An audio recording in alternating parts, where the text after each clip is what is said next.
أعوذ بالله من الشيطان الرجيم بسم الله الرحمن الرحيم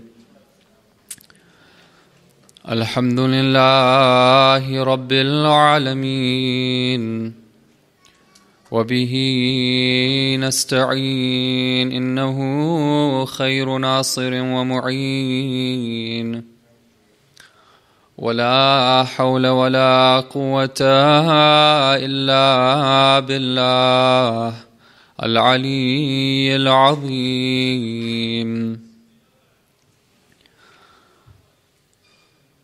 ثم الصلاة والسلام على أشرف الأنبياء والمرسلين وخاتم النبيين وسيد المرسلين أبي القاسم محمد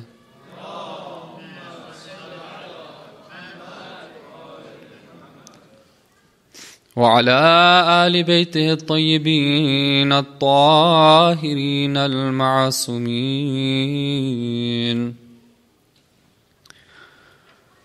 My respected sisters, brothers in Islam and Iman, Salamun alaikum wa rahmatullahi wa barakatuh. This evening will inshallah be the last lecture that I give at Saba. I would like to, first of all, before I go on, thank the community for their inviting me and for their support during these last 2 weeks. I would ask all of your forgiveness if there's anything that I've said or done that may have offended anyone during the course of my stay here. And I would like to thank all those who put forth so many efforts in so many different ways, those that we can see, those that we don't see, who just spend so much time for the sake of Allah to help put the programs together and help run the place and cook the food and clean and so many other things that I don't even know. So for all those people who volunteer for these good causes, please recite a loud salawat.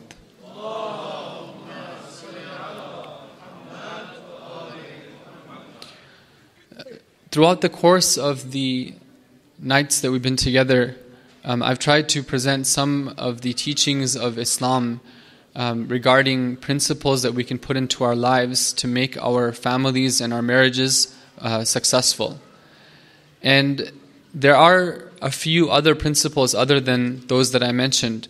Inshallah, if Allah gives tawfiq, then in the next community that I'll be visiting for the next 2 weeks, throughout the course of the nights there, I'm planning on addressing some of those. And those of you who are interested in following along, then you should be able to find them online, because I understand that they're going to put those up online as well, inshallah. But tonight, I'd like to do things a little bit differently. First of all, this night is the 15th night of the month of Ramadan, which marks the birth night and the birth anniversary of Imam Hassan al-Mujtaba alayhi salam. And so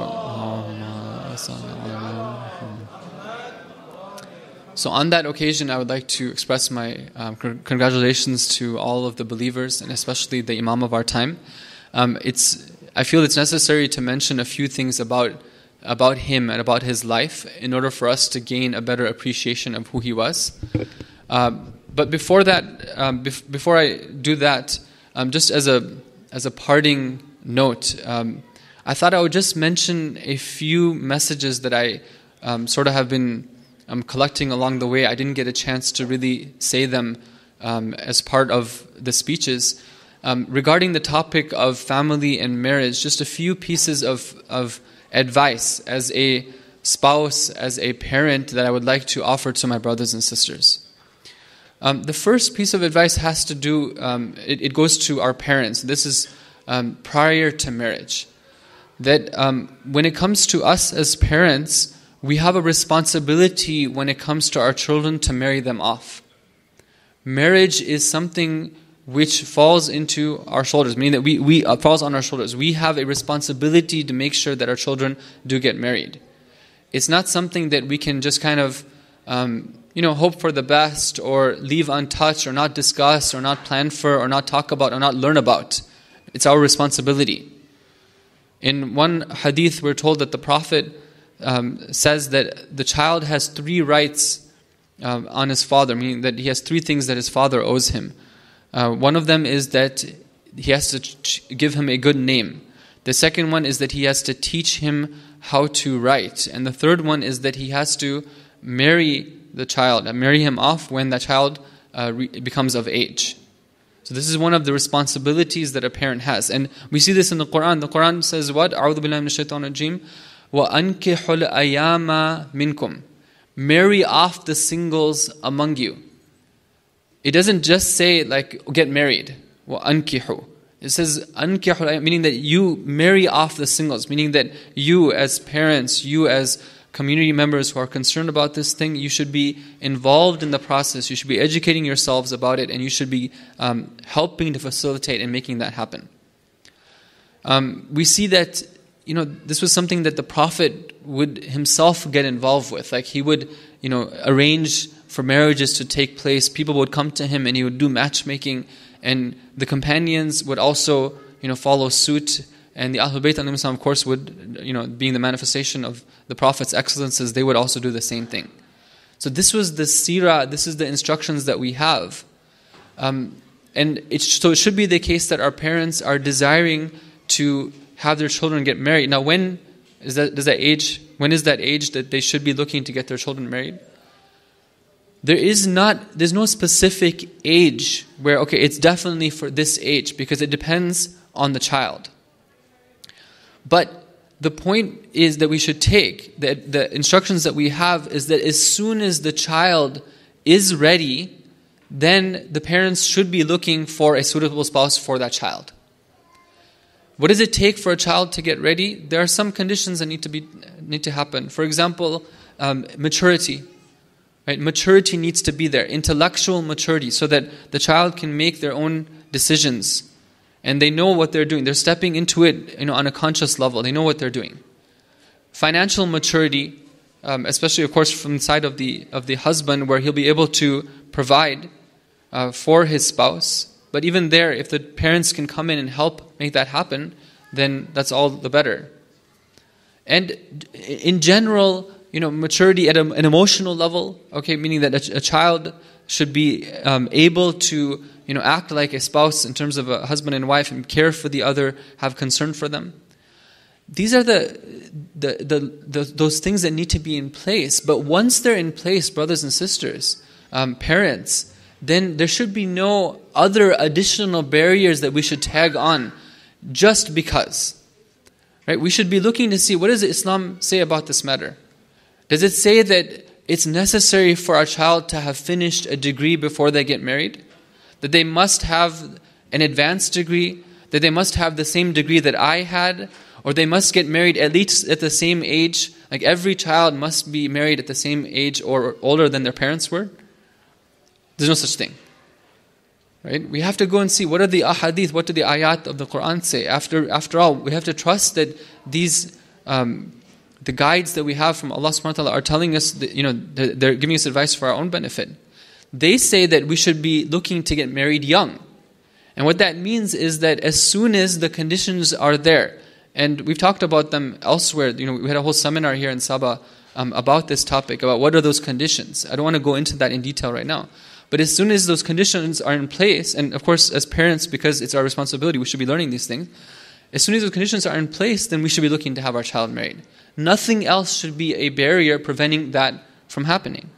But unfortunately, we find that sometimes parents do impose these other barriers which hold back their children from getting married. And this is something which is very severe, brothers and sisters.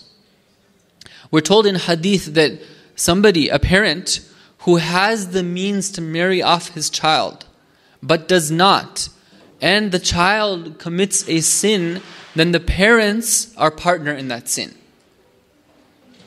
Now, I don't need to tell you, but the society we're living in right now is a society where it is very difficult for young individuals to lead a pure life away from sin. the way that the media is, the way that the environment and just whatever it is that the young people have to face in the society, it's one where there's a lot of challenges in this regard.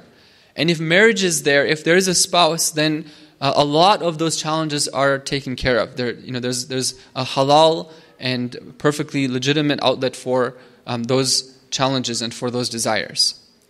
So here, this is what the hadith are saying. The Prophet is saying that if a parent doesn't do it at the right time and a sin occurs, which it will occur, then the parents are partners in that sin. So we have to ask ourselves, what is it that's holding us back? Why is it that we don't have that culture in some cases? Now, I'm not saying in this community, I'm just saying in general, that in some places among certain circles, there's a culture of waiting until 25, 28, 30, 32, right? And sometimes it's not even clear exactly what they are waiting for.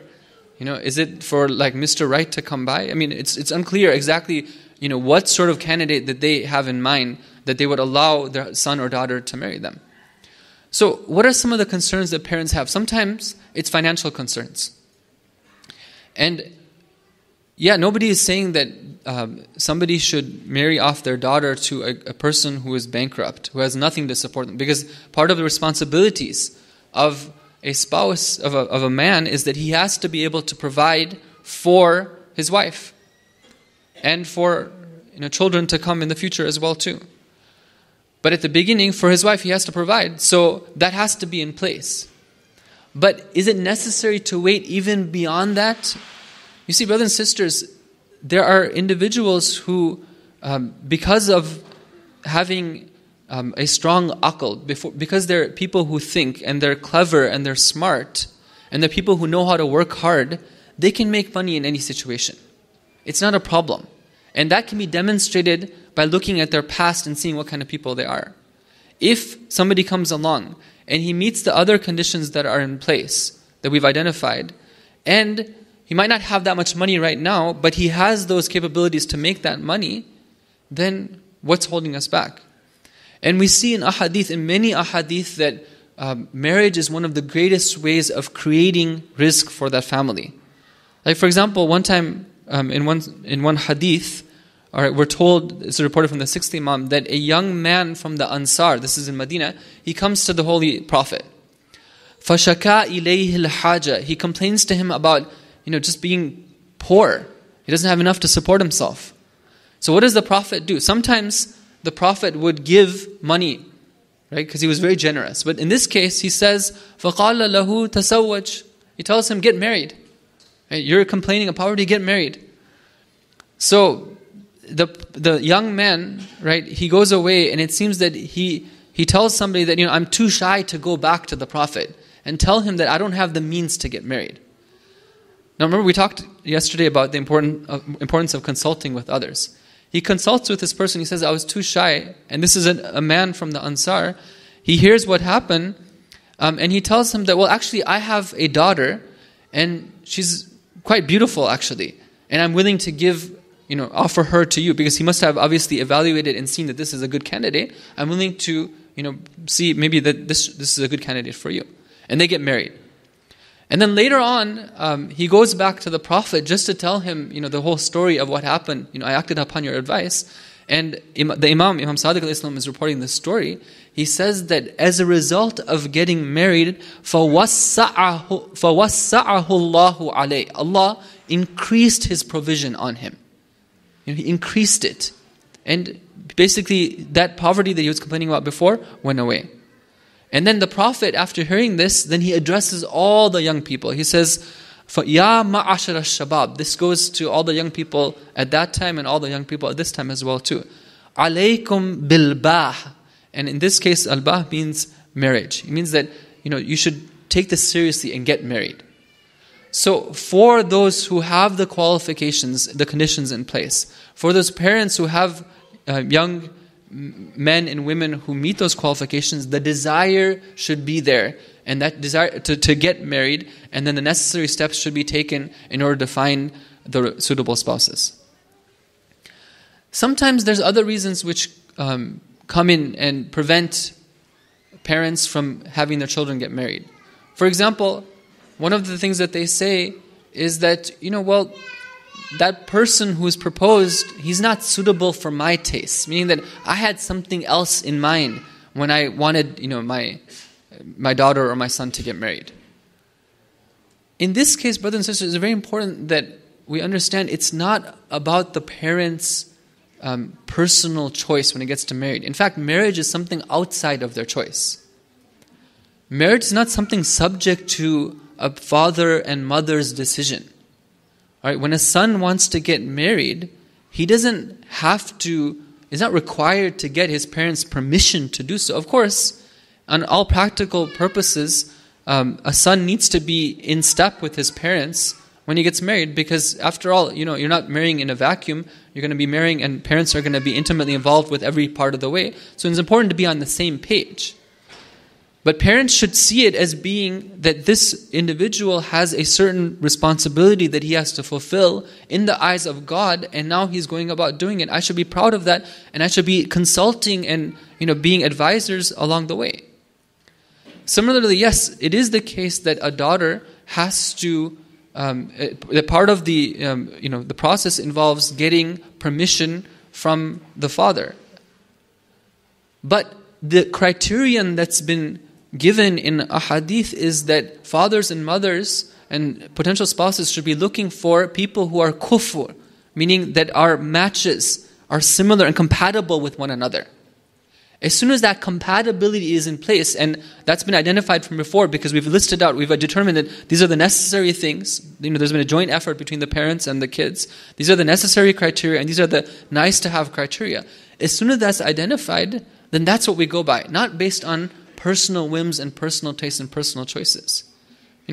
If my son and daughter are marrying somebody and their iman is good, their akhlaq is good, and the other conditions are in place, then I should be very happy about this possibility that I will be, I've raised a child, and now all my wishes and dreams are gonna come true when they eventually get married and then they have their own family. I mean, it's wonderful. So we shouldn't let our own personal taste come into the picture. Another barrier that comes along is that sometimes parents are confused because maybe a candidate comes along and then they're like, okay, well, you know what? Maybe there's somebody else better out there. So maybe let's just pass on this one and hope for someone better to come.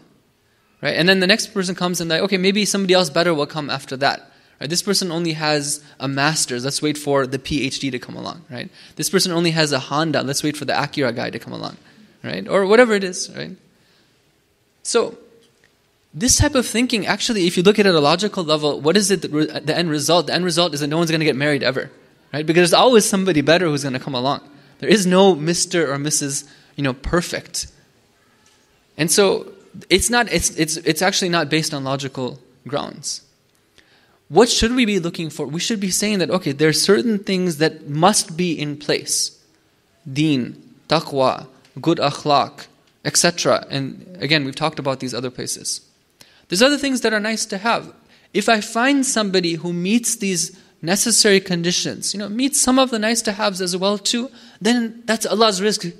Right? Allah's rizq, that's what I want. I need to go for that. I don't need to wait anymore for somebody else. Because besides, who knows that somebody else may never come.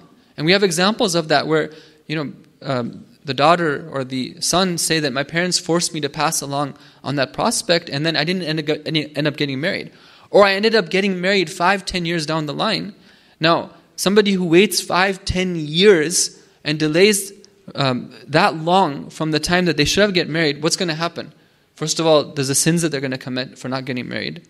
And then second of all, it's a lot harder for couples to be really close and really tight when they get married at an older age. It's easier when we're not so set in our ways and we're more malleable to one another's interests.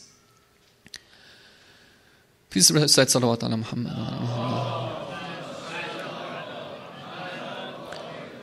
So brothers and sisters, it's just a piece of advice from heart to heart, from a parent to parents, that when it comes to marriage, let's look at what Islam instructs us on this matter.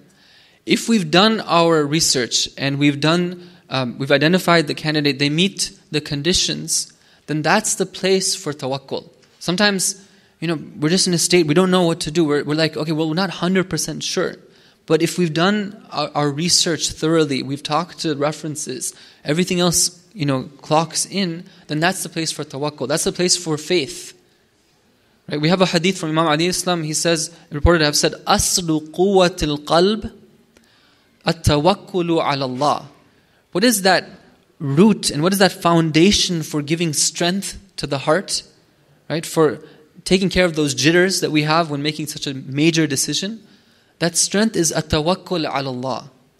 Right? After all, when we've done our responsibility and we take Allah as our resort, we take Him on board. We're now relegating the matter to Him and saying, okay, it's your baby to take care of, right? It's you're responsible for this. Then what better entity could we possibly turn to? He who Himself says, get married, and He promises all these benefits and all these things. If we do it the right way, then why should we have anything but confidence as we go and make this major decision? Sallu ala Muhammad wa ali Muhammad.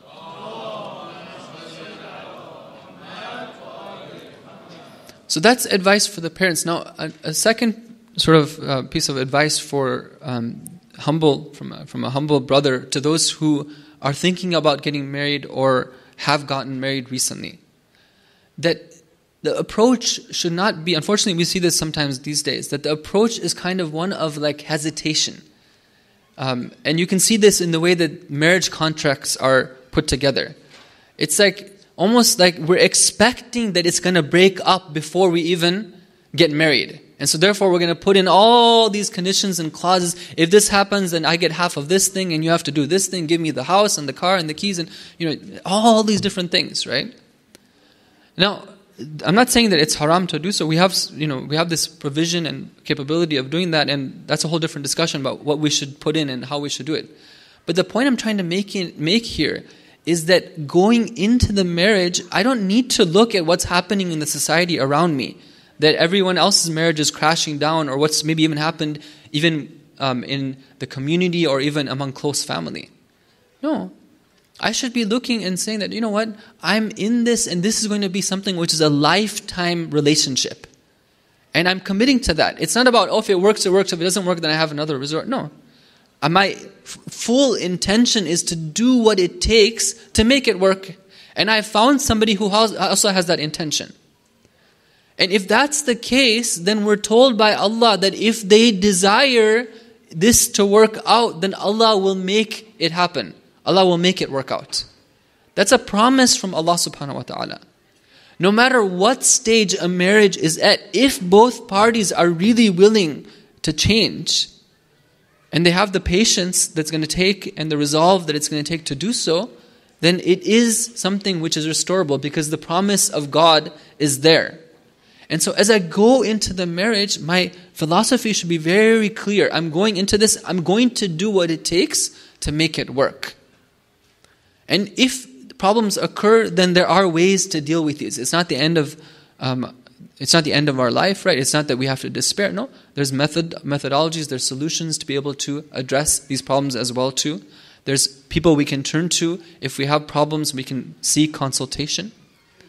And yes, okay, there is a halal option which is known as talaq, which is known as divorce, but this is the absolute last resort. Sallu ala Muhammad wa ali Muhammad.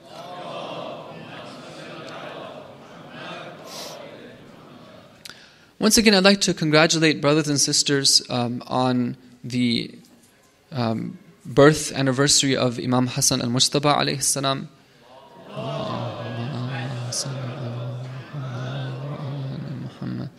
We're told in hadith that when Imam Hassan al-Mujtaba alayhi salam was born to Sayyida Fatima salamullahi alayha, then the Prophet tells Asma that bring me my son. From the very beginning, the Prophet treated Imam Hassan and Imam Hussein like his own sons. So when she brought him his son, Imam Hassan, who was this newborn baby, the Prophet stood up, sallallahu alaihi wasallam, and he was very happy. Allahumma salli ala Muhammad. He covers him with a cloth and then he brings him to his chest and then he raises his hands to the sky asking Allah, saying, Allahumma inni u'idhuhu bik wa dhurriyatahu min ash-shaytan ar-rajim. O Allah, I seek refuge in you and for him and for his progeny from the cursed shaitan. And then there's a story of how is it that Imam Hassan was named. Right after that, then the Prophet asks Imam Ali Islam, he says, have you named him? Imam Ali Islam responds, he says that, how can I possibly precede you, O Messenger of Allah, in naming him? So then the Prophet says that, and I cannot possibly precede my Lord in naming this baby. So at that point, a revelation comes through the Jibreel from Allah, telling the Prophet, Sammihi Hasana, name him Hassan. So this baby is not an ordinary baby. This is a very special baby. From the beginning, even the naming of the baby is with Allah subhanahu wa ta'ala. And indeed, he's somebody who's very special. We're told that Imam Hassan al-Mujtaba alayhi salam, that when he was a child, he would hear the verses of the Quran being revealed to the Prophet. And sometimes the Prophet would go to the house of Fatima salamullahi alayha, and she would know the verses that were revealed, and he would ask her, how do you know this? And she would say that my son Hassan al-Mujtaba was the one who informed me of the verses that were revealed. So this is Imam Hassan al-Mujtaba alayhi salam was somebody who was very special. They say that he was known for his haiba, meaning that wherever he would be somebody that everyone would pay attention to. He had a certain countenance, a certain aura about him. According to one report, Sayyidah Fatima, after Imam Hassan and Imam Hussein were born, one day she goes to the Prophet. She says that, O Prophet of Allah, I want you to give my sons, Hassan and Hussein, something special of what you have. And of course, these individuals, they have all the perfection of the Prophet within them. But because of various circumstances, some of their perfections become known and distinguished above the other perfections. So, what the Prophet tells her is that as far as Hassan, what he will inherit from me is my haiba and my authority and my leadership. And as for Hussein, then he will inherit my generosity and my bravery. So we see that in one incident, we're told that one time Imam Hassan was in the streets of Medina, and he was just sitting at his door. But because of that aura and that respect that people had from him, whenever they would come in the street and they would be near his house, when they saw that, oh, Imam Hassan is sitting there, they diverted and they wouldn't be able to actually go and pass him, because they just couldn't get themselves to do that out of the aura that he carried with him. Until he found out that it was because of this that people weren't passing, then he actually went indoors and then they started passing along. Imam Hassan alayhi salam was somebody who was a reciter of the Quran. Of course, he was an imam and he was the speaking Quran, but he had a very special relationship with the Quran. We're told in a hadith that whenever he would read the Quran, he would do so with great concentration, with reflection upon the meaning. And whenever he came across an ayah where believers are called upon, where Allah says, for example, Ya ayyuhal ladhina amanu, then he would respond, he would say, Labbaik Allahumma labbaik, meaning, I am here, my Lord, I am here.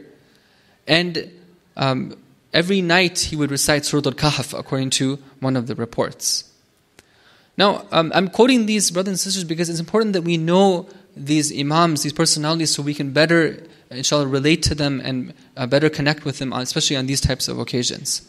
One time, we're told that a non-believer comes to him and says to him that, and this non-believer was somebody who was poor, a beggar. He says that, are you the grandson of the Prophet? Imam Hassan alayhi salam says, yes.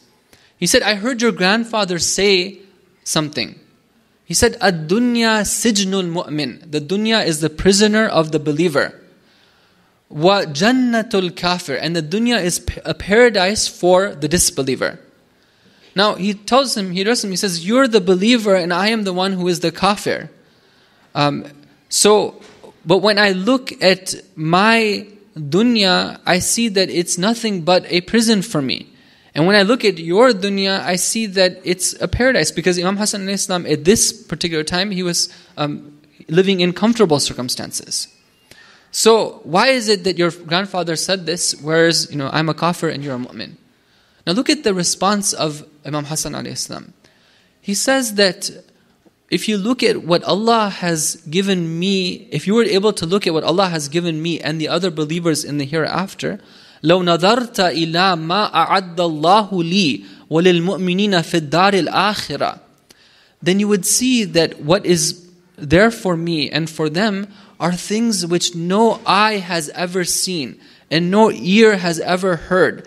In fact, that no thought of has ever come to the heart, across the heart of any human being. And then you would know the reality of what the Prophet has to say. And if you look at what Allah has prepared for a disbeliever, of course what's meant here is somebody who knowingly disbelieves and rejects the message. What Allah has prepared for such a disbeliever in the hereafter, from the fire and the hell and the punishment, then you would have definitely said that this earth is a vast paradise compared to that. And what's reserved for the believers, and it is indeed a prison for them. You see, brothers and sisters, what he's reminding us of is that whatever we can see on this world is just physical. But what lies beyond is something which involves spiritual punishments and spiritual rewards as well, which are far beyond what anybody who is just familiar with the physical world can even fathom. Sallu ala Muhammad wa ali Muhammad.